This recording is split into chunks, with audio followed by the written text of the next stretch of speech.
Hello everyone, welcome back to another one of these awesome monthly rankings where I discuss all the new releases I saw in the month.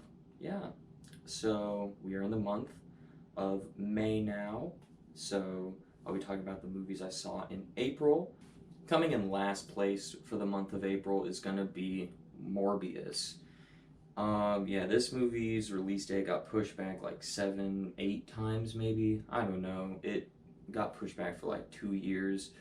Pretty much killed all excitement I had for it, which was I was lukewarm excitement on it anyways.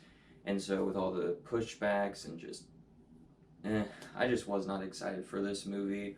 Walked into it just thinking this can just be a generic, passable, good enough comic book movie, and it was an absolute train wreck.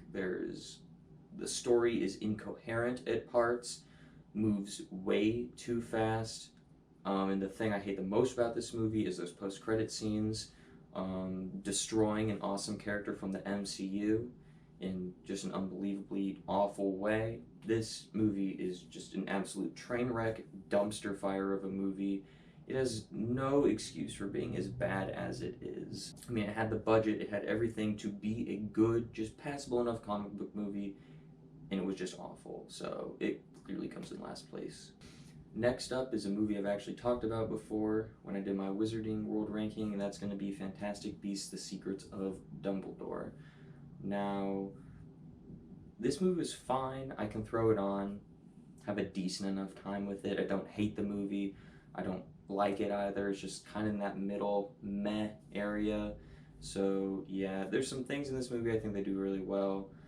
Like focusing the story in on one of the two sides of the story that one of the Fantastic Beasts movies have, either the Newt side of the story or the Grindelwald side, and they really focused on the Grindelwald side in this movie. So yeah, I think the story-wise, this is just, it's a focused movie, but the Fantastic Beasts movies haven't really been on the same level as the rest of the Harry Potter movies, so yeah, it's passable, good enough, but not a whole much more to say. Next up, we have Memory, the latest Liam Neeson action thriller movies. I'm kind of a sucker for these movies. I mean, they can be generic as hell, but I'll still go see them just because I like that type of movie. So yeah, this movie, it's on the better end of a Liam Neeson action thriller, has just enough elements that can distinguish it from the rest. You got Guy Pearce in there, which is always cool, but it's just another one of those generic Liam Neeson action thriller movies. Not really a whole much more to say about it, so yeah, it's fine. Next up on the list, we have Ambulance. This is the latest Michael Bay movie, pretty much just a car chase. Not pretty much, it is a car chase for the entire film. And I can get a lot of entertainment value out of it. Sure, there's a lot of plot holes, plot points that don't work, really dumb decisions made by characters. I mean, some of the cinematography of this movie really gave me a headache because it felt like Michael Bay's one of those guys that just got a drone and just wants to show it off and play it. So like 95% of this movie is just drone shots, and the camera just shakes around the whole time, or it's like a really up close of a person's face and they're just like waving their head around screaming. So like really weird cinematography kind of gave me a headache, but I can watch this movie for the dumb schlock value that it has. Dead middle of our list is gonna be Sonic the Hedgehog 2. Almost did that, that would have been 4 anyways. Yeah, I thoroughly enjoyed the first Sonic the Hedgehog movie. Didn't really think anything of it when they announced Sonic the Hedgehog, and so I watched it like a year or so after it was released, and I was like, dang, that was actually pretty good, and so I was kind of hyped for this one. I think it actually made top 10 and most anticipated for the year because wasn't a whole lot announced at that time, but anyways, I was kind of excited for this one, so went to go see it, and it's pretty much on the same level as the first one. They're both passable video game movies that I can have a lot of fun with. I think I prefer this one to the original one.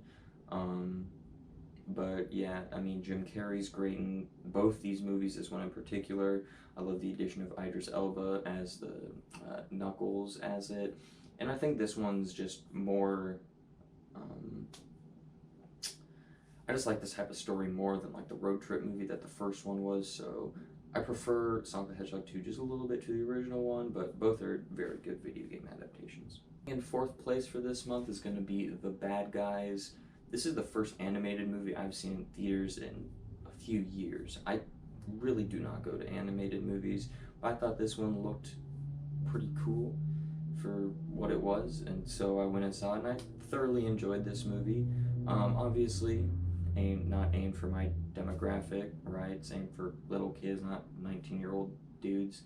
So, yeah, I enjoyed what I could out of it. I mean, obviously, some of the jokes, low-hanging fruit jokes, really simple storyline that we've seen before in movies, so it's not reinventing the kids movie genre. I don't know, it's not reinventing anything, but it's a pretty good movie that I got quite a bit of solid laughs out of. Our bronze medal for the month of April is going to be The Northman.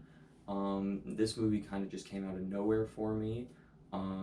Saw the trailers and I was like, wow, that looks pretty cool. I haven't really seen a whole lot of Viking movies, maybe none, but yeah, I thought this movie just looked really interesting, so I wanted to go see it. That masterfully crafted. I mean, the cinematography, score, the story, all that's masterful, you know, amazing on a technical side of a story, of a movie, sorry. But it's just not a film I would see myself rewatching all that often. So, yeah. So if you saw the trailers and were like, wow, this looks like a well-done Viking movie, you'll get that from this movie. But if the trailers didn't interest you, then this film probably will not interest you. Coming in second place for this month is going to be The Unbearable Weight of Massive Talent. This was on my most anticipated movies of the year list, and for good reason, because this movie was awesome. It is a, like, ultra meta Nicolas Cage movie, which you give me that premise alone and I'm like, I'm sold and I want to see that. Huge fan of Nick Cage, and I've actually enjoyed what he's been doing the past few years, like these genre flicks like Willy's Wonderland and stuff. So I've enjoyed these movies he's done recently. But it's a send-up of his whole filmography and just him as an actor and just the wild and wacky things and movies, roles, and everything that he's done in Hollywood. So it's that.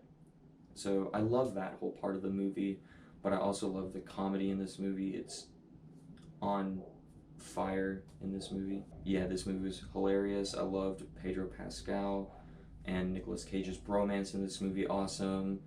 The story actually subverts some expectations, so my dogs are going crazy right now.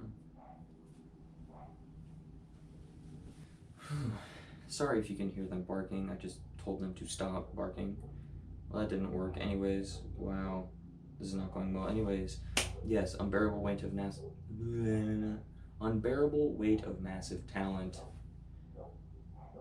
Thoroughly enjoyed this movie. But coming in first place for this month, which surprised the hell out of me when I saw it in theaters, and is my favorite movie of the year so far, and it's going to take a hell of a movie to dethrone this movie from that spot. Everything, Everywhere, All at Once.